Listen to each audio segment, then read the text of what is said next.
What's up, everybody? We are live with another lunch break. I am joined by someone incredibly special today, Mr. Vincent A. Lanci. Man, I always screw this up every time we go live. One second, let me mute. All right, we're doing it live. So today, as you probably know if you've joined any of these, we got to mute everything.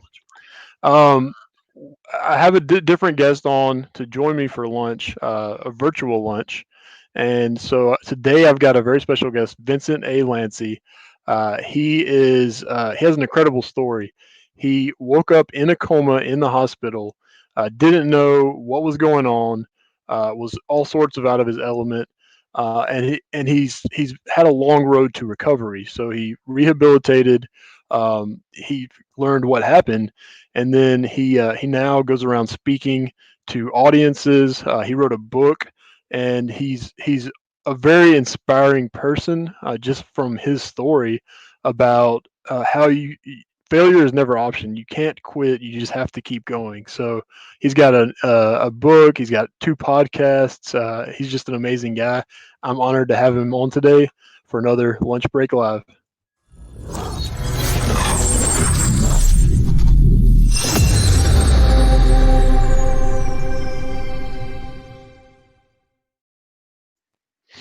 Vincent, what's going on, my man? Alexander, great to see you. Thanks for having me.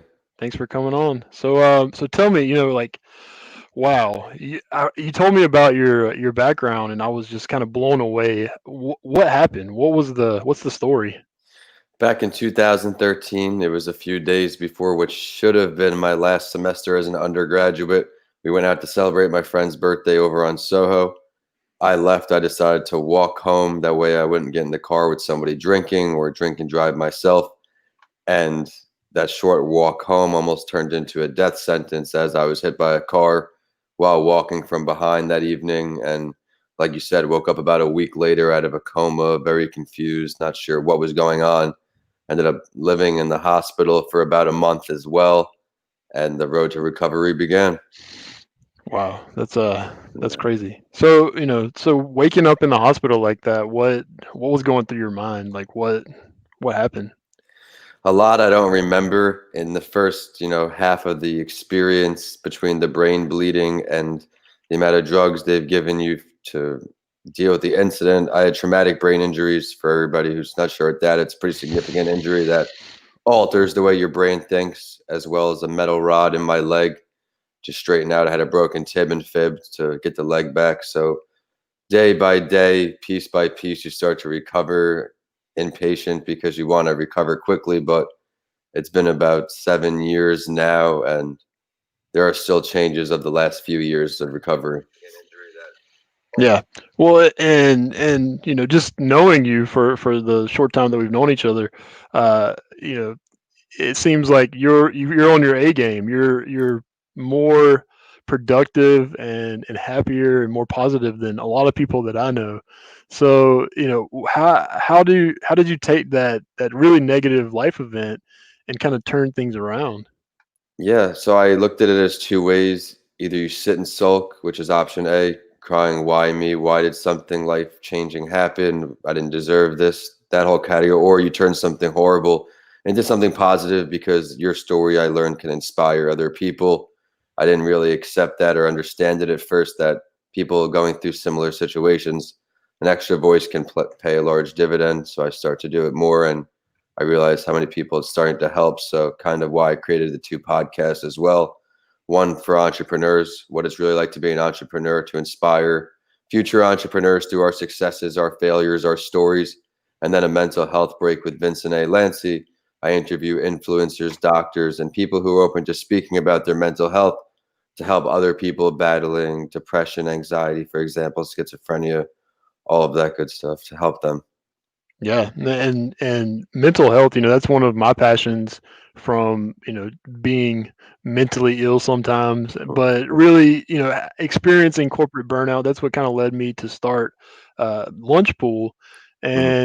And tell me about some of the guests that you've had on your podcast, and some of the interesting tidbits about mental health that you've helped unearth and share. Yeah, so I run through a little bit of a structure on each show so the guests can expect consistency. They can start to get involved in the show and relate to each guest. I talk about short term goals, long term goals for people to start improving their mental health, create a more positive mental headspace.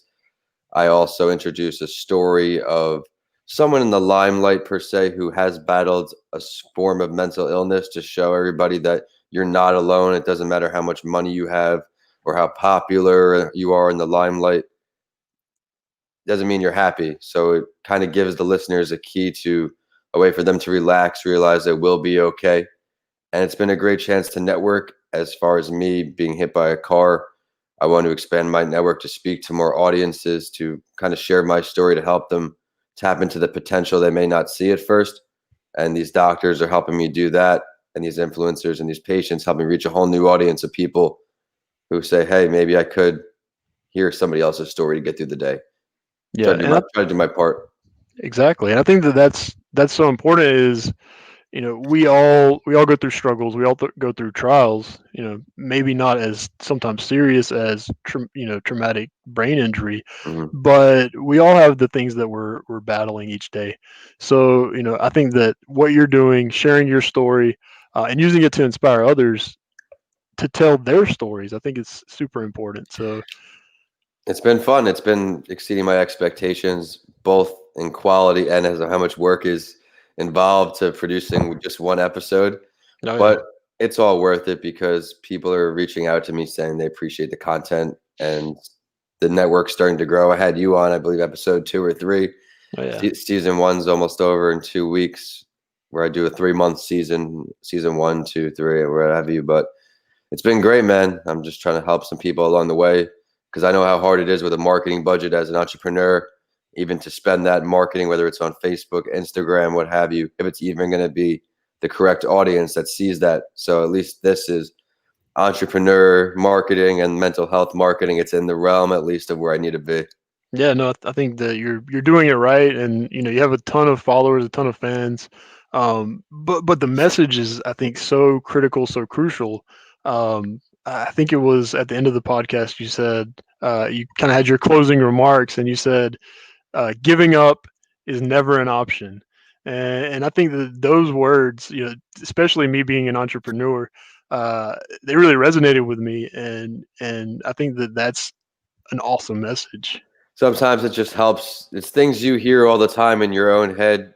We spoke about it on one episode. I forget who was the guest, where you can help a friend through the situation, no problem. You see the situation, you say, hey, this is what you should do. But to do it for yourself sometimes is an entirely different story. So if you just backtrack, take a deep breath, you hear somebody else, maybe it will click. Everybody Yeah. resonates with different stories, different perspectives. So on the show, I try to have second year startups all the way up to 20-year entrepreneurs because each story is different. It can resonate and help inspire here and there. Oh yeah. Yeah, Yeah. no, that's it's crucial. It's sharing the human experience, like we're doing right now. We're not together for lunch in person. No, I hope we will be able to soon when I'm down in Tampa. that'd be great. But just experiencing the realness, the ups, the downs, I feel like, I don't know how you feel, but with Instagram and Facebook and the rise of social media, we all have our behind the scenes that we're experiencing each day. And Yeah. but what we're seeing on online and on our feeds is, oh, so and so had a baby and this person went on a vacation, and just all the good stuff, which isn't bad, but you miss a lot of the gritty humanity. And Yeah. 100%. I try to, because as the followers grow, I try to just create new content. I'll put up maybe a picture or video on my story of me actually editing one of the episodes, or just try to engage with people because you do appreciate the support you gain in any entrepreneurial endeavor, really anything. As it grows, I try to keep people in the loop, but recording the episode will be about a half hour, then listening it through once and editing it. The social media is, it's a whole nother job, which comes up a lot, just trying to figure out this world of social media. It's oh yeah. impossible. It Yeah, takes so much time. like you said, who are the people that you need to reach, and how do you reach them? What are some of the things that you've done to kind of figure out who your audience is? I know you're still figuring it out, but Yeah. it's how did you kind of tackle that early on? Kind of just through networking. Everything I'm doing is networking, even for the show, a simple DM. A lot of people are scared of a cold call or just a DM when your life does not change if they don't answer. So just growing, learning from other people, big believer in paying it forward, learning a little bit, then paying that info forward, doing a favor, paying the favor forward. And I just kind of network to find out, how are you doing it? How can I learn from you? How can I improve my skill sets? And then it Yeah. trickles down exactly to the podcast of what that goal is. Just circle, continue paying it forward. Yeah, no, that's it's a the circle of life, right? And Yes, yes. I mean, you said something that my last guest. So the last lunch break I had was with Carlos from Carlos Eats, and I'm curious, like, how does one become a foodie influencer? Like, how do you approach restaurants and be like, I'm gonna eat your food for free and tell people about it, and then somehow you get paid as well. And his solution was just ask. Like, if you are interested in that, if you want to go to an event and sample some of their food, you gotta ask. You gotta get over that fear of rejection that holds a lot of us back. Um, so I'm glad to hear that it's the same thing with building a podcast. It takes time over years to finally really appreciate that thought of, it's not going to change me negatively if I just take the chance and I do it. And a lot of doors wouldn't have opened if you don't take those chances. Granted, half of my podcast network, I try to use my warm referrals, my warm leads that are coming from some of my circle, but a lot of them are just taking a shot in the dark, saying, "Hey, this is my goal of the podcast. I want to help other people. I want to help market my guests," because, like we spoke about, finding marketing for people who even really care about the entrepreneurship is a whole nother battle. Oh yeah. So, Who's your like big fish? Who's the guest that you want to have on the podcast that's like, I've made it now? that's a good question. I mean, really, anybody with a story. It doesn't have to be a 40-year entrepreneur. I care about the meat of the story, the content. What can I give to pay it forward? People that are listening, I'm hoping to acquire that real fan base, those steady listeners who are tuning in. For I have the big five on every episode with those 5 questions, because before we touched on, everybody's different, people resonate with different topics. I just want good entrepreneurial stories of why you didn't give up in this situation. What was that adversity that was standing in your way, that boulder blocking you? What was it? How'd you get through it? I Yeah. mean, because in the beginning of entrepreneurship, once you start failing a few times, you're like, oh, these aren't failures, these are learning moments, but there's a lot of them. So I'm not going to get discouraged. But if you hear similar stories, it might help you overcome that little piece of adversity in the way. Yeah. And it can feel like being in a coma to start a business Mm. because me coming from a corporate background, I didn't know, what I was supposed to be doing. I went from having a boss to tell me, this is what you need to do. Here's kind of the strategic direction. You have to figure out a lot of that on your own. But Yeah. coming into entrepreneurship, as you know, it's like I have 10 billion things that I could do, and nobody's letting me know what the right one is. And oftentimes it's not going to be the right one. So, I'm curious. I think you told me that you were getting your undergrad degree, right, when the accident happened. And Yes. then, through the recovery, through the rehabilitation, you actually went on pretty quickly to get your bachelor's and then ultimately your MBA as well. Yeah, very, very lucky and blessed with the process. I had full year estimated recoveries. At first, it was I may not survive the initial night. Then the doubts all trickled down to I may never walk on my own, go to the bathroom on my own, talk again. All of these things eventually enabled me to adapt this tell me I can't and I will philosophy, where I'm going to just try. And if it doesn't work out, I tried. I went back to get my MBA that spring Maymester. I took that, those summer ones, Hmm. summer Oh twos, and yeah, earlies, and that was just a few months after my accident. My rehab was supposed to be a lot longer up with my family in New York, but I was just shattering these expectations because I learned the expectations are what somebody else thinks. That's somebody else's guidelines of what's going to happen. It's not what will happen. That's only up to you or me at that time. So yeah, just kind of kept breathing and eating that advice, philosophy, that lifestyle that it is entirely in my court. If I want something to happen, I have to do it myself. yeah. And I'm going to just do it and do it. And then it led me to the MBA program where I was lucky enough to be the commencement challenge speaker at graduation, had Nice. higher grades, even with a fresh traumatic brain injury. that I did in undergrad, because you kind of rewire. If you have a deficiency, a disability, something that's going to limit you for a little bit, you can't look at it like that. You have to just rewire your brain, kind of readapt to life and find another way to do it. I was a student who could read and study for 10, 20 minutes before a test back in high school, look at the notes, get an A or B. And then it became read, write, type over and over just to retain just a tenth of that information. But it makes you appreciate certain accomplishments, and you have to work a little harder, and it's all right.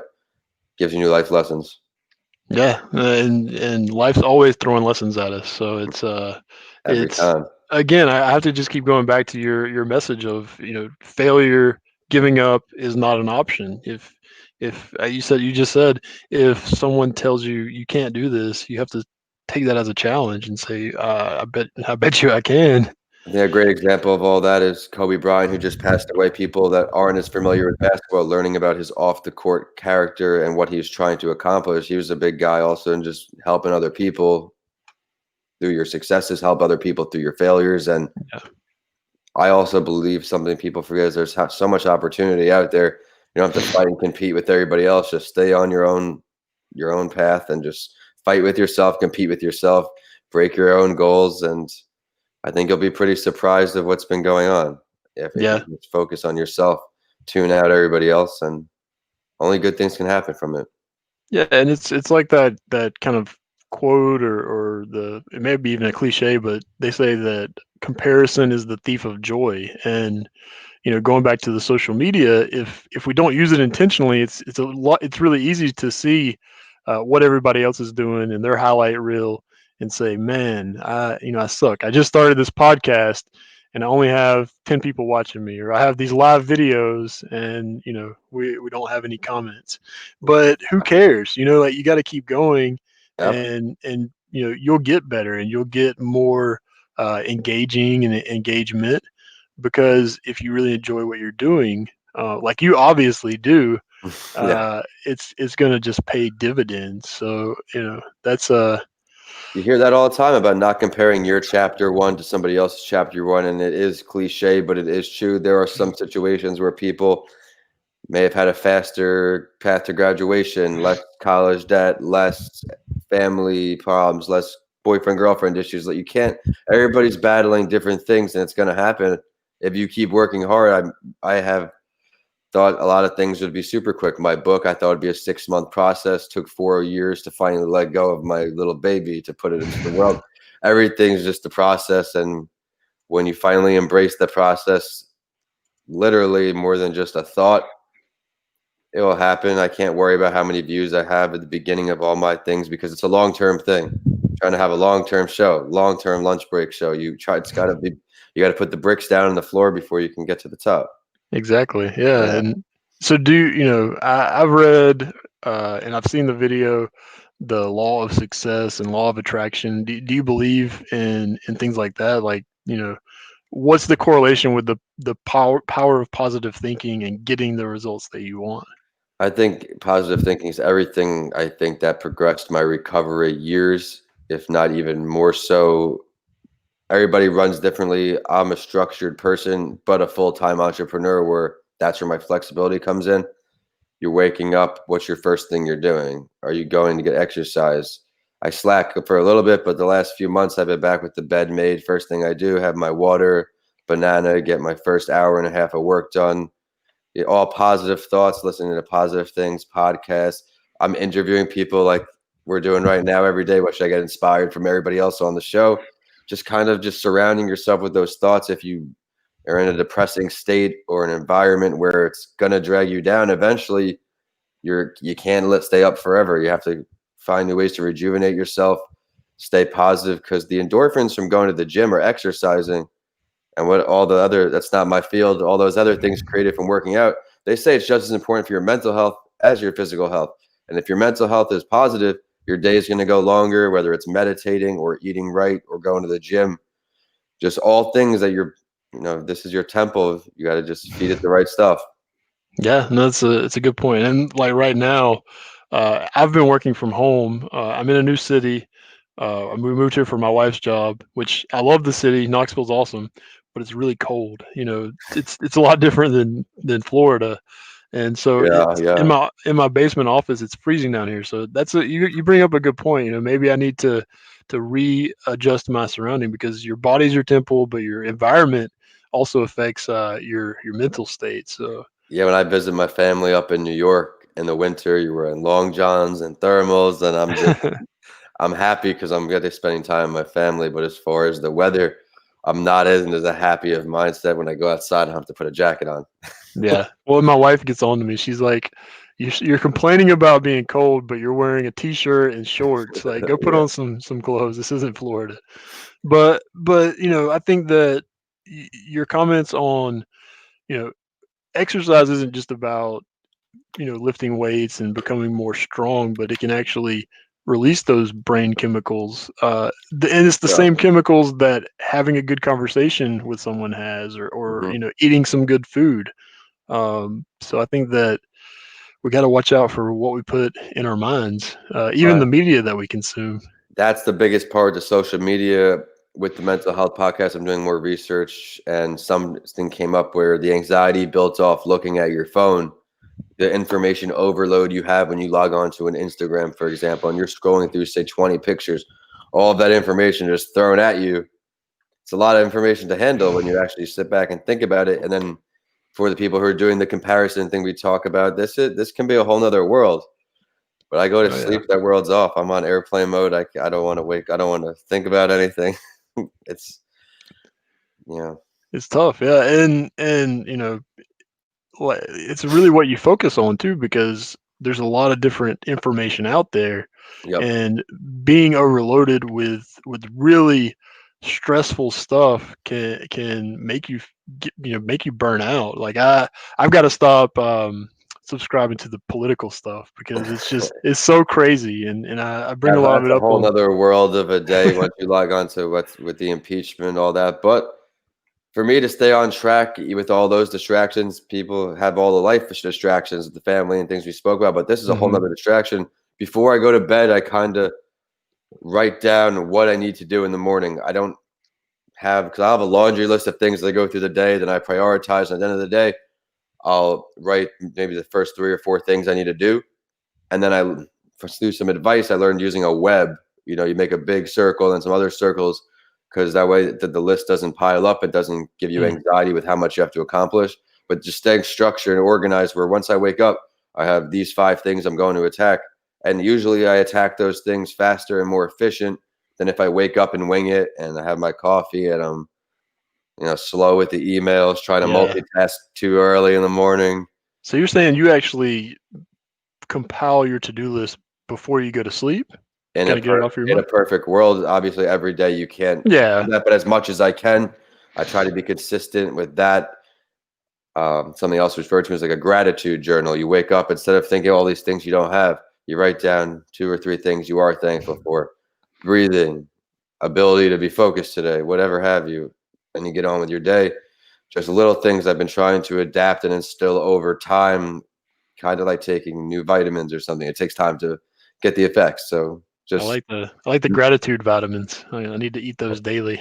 yeah, just through networking, I had someone, Dr. Lulu, on my mental health podcast, and we were talking, and she's like, "Yeah, I encourage people with this gratitude journal where you wake up, you write down 3 things that you're grateful for. Whether it's once a week, you do it at nighttime, in the morning, and you'll see how much better spirit you find yourself in." And it's true, because you can get distracted with a lot of things that keeps coming up, but if you just focus on the things that you need to do, the focus on the things that you're grateful for, sky's the limit, I think. Yeah. Well, and being full of gratitude, and also, like you said, don't wear yourself down. I think that tip that you just mentioned of create a to-do web, create a to-do mind map, and not a to-do list, because there's been days when my Mhm. to-do list is impossible. Like Some days it's it'll get 2 pages, because as an entrepreneur, you are doing every single thing yourself, whether it's the marketing, the advertising, the emails. What do you do? What are you picking first? What are you gonna get to? It's just kind of a trial and error, like we spoke about prior to yeah, this. Everything's just learning, taking notes on how you can improve that process the next time. Keep it rolling. yeah. Yeah, you gotta keep going, right? Failure is not an option. Giving up is not And everybody got to something you just can take do. your break. You're gonna wear out because with the hours that we work, the happy 18-hour, 12 to 18-hour days, you have to find a break. I never want a break, even with exercise. I take a break off weights, I come back stronger. I end up Yeah, taking that afternoon off, even if I have so much to do. If I take the afternoon off, write it down, hit it in the morning, I feel more relieved. My eyes don't hurt as much from staring at a computer all day. I yeah, feel more confident because it gives me that confidence that next time I take the break, I'll be able to accomplish these great things again. yeah. And I wrote a LinkedIn post the other day about um, giving yourself a break. Literally, like Yeah. we we think that you have this concept of an 8-hour day, and it's not really the case anymore because especially as entrepreneurs, even working in offices like a knowledge worker, Yeah. you don't turn off. When you go home, you have these pressing issues, or when you're done with your workday, you have these pressing issues that you've been working on that you haven't solved, and you're still working. Your brain is continually running through that stuff. So you have to find those opportunities throughout the day to say, I'm going to go walk outside. I'm going to call somebody that I enjoy talking to. I'm going to read a Yep. book. Um, and maybe I'll read. I need to read your book. So Yeah. where can I get my hands Yeah. on a copy of that? I'm on Amazon. The book is called Left for Dead: A Story of Redemption, and it takes you through a first-hand account of. And it's an autobiography in a way because I need to introduce a foreign reader or someone who doesn't know me to who my character is, the things I do, the things I stand for, into the accident through my recovery. My mother kept a journal of the first 15 days or as much as she can, because she had a lot on her mind, obviously. The Yeah. things I said, the things I did, everything I experienced, my physical therapy, my occupational therapy, my speech therapy. So if you've ever been in a situation in a hospital or you have a family member or friend who had some significant life transformative incident, spend some time there, the book will resonate with everybody because it's kind of really what happened. I talk about the horrible parts of a brain injury, how you hallucinate, can't separate dreams from reality. And then I talk about how I reshaped and rewired my life and structure to be effective, be efficient with these limitations, working my way up to speak at MBA commencement for my Hmm. University of Tampa graduation and Go Bulls, right? I don't USF. even know if I did it right. I didn't go to USF, but my wife graduated from there. Also in Tampa, though. But yeah, at the end of the day, I had these degrees. I thought my whole life I wanted this corner office with this finance degree and this MBA, this huge, huge salary, and that would make me feel good. And then I started doing it, and it kind of wasn't what I expected as far as quality of life, commuting to work, the 9 to 5, and then not having time to work on myself. Eventually, once the book was nearing end, it was full-time entrepreneur time. And I thought that was the end, but it was kind of just the beginning as the doors had opened with the podcast. And now we're working on 2 kids' books because I'm going to speak to elementary schools, trying to Oh, that's relate with awesome. them. Yeah, just never I have to stop. get a copy of that too for my daughter. What's the Yeah, age range on those? I'm trying to do a kindergarten or pre-K to third grade and then a third to sixth, and then Nice. eventually, make a middle age book, but one at a time, couple Yeah, at a time. keep me Yeah, updated on that because I'd love to get a copy for my little one. absolutely. I want to keep her, pumping her with the positivity and the gratitude and the message of never give up. It's I think for kids these days, they're coming into a world where social media is the norm. Since she was two, or she's two now, but since she was one, she knows how to scroll on the phone. I guess she Oh, they're mimics smarter our than us. behavior. I wasn't born Yeah, with a cell phone. I had a cell phone. I think they came out when I was in middle school, and the middle yeah, school, maybe high school, and yeah. now, yeah, man, She's crazy. gonna be, learning to code like I was learning to type. So Yeah, my I'm friends that have kids are at least. I'm like, they're teaching me to do things. They're 5, 6 years old. I'm yeah. like, okay, Well, yeah, it's a whole new world out there, Vincent. absolutely. So I know we're up on our time. We've had a great 30-minute break That today. was quick. That was quick, just like Yeah, that. it sneaks up on you. But Yeah. I want to leave the viewers, the people that may view this later, with some words. So what's your number one message that you want to get out there? What's the Vincent A. Lanci word of advice that you want everybody to walk away with? I think it's judging from our conversation, you may have guessed, but tell me I can't and I will. You should adopt that philosophy because you see life things that happen every day.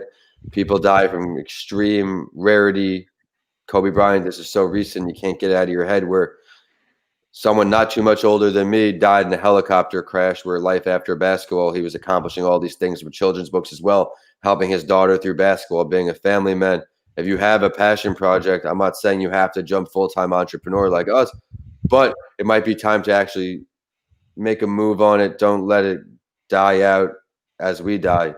Put your dreams to the pedal, and you never know what could happen. You might find that it takes off like a rocket ship because there are some entrepreneurs who get some quick luck and quick opportunity at the right of the way, good connections, because it only takes one.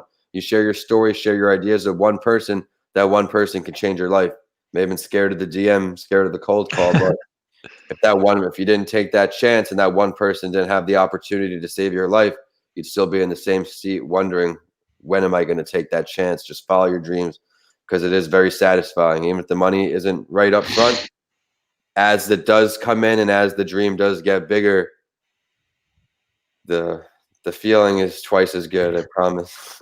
Oh yeah, I'm still waiting for that feeling. But no, I actually Oh, I'm nowhere I've gotten near. I'm it. still at the baby steps, man.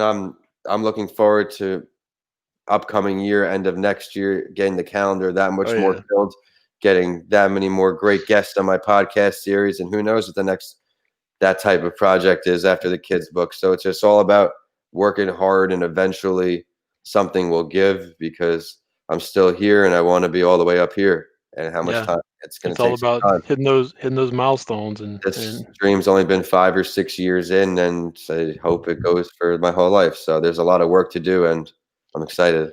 yeah. Well, anything I can do to support you, anything the viewers can do, like you Likewise, said, it's all Alex, about always. connecting. Yeah, Yeah, appreciate likewise, that, and likewise. enjoy the rest of your lunch break. Make sure you take some time for yourself. Make sure everybody that's watching, don't forget to take a lunch break. And until next time, I'll see you later, Vincent. Thanks for coming on. Thanks for having me, guys.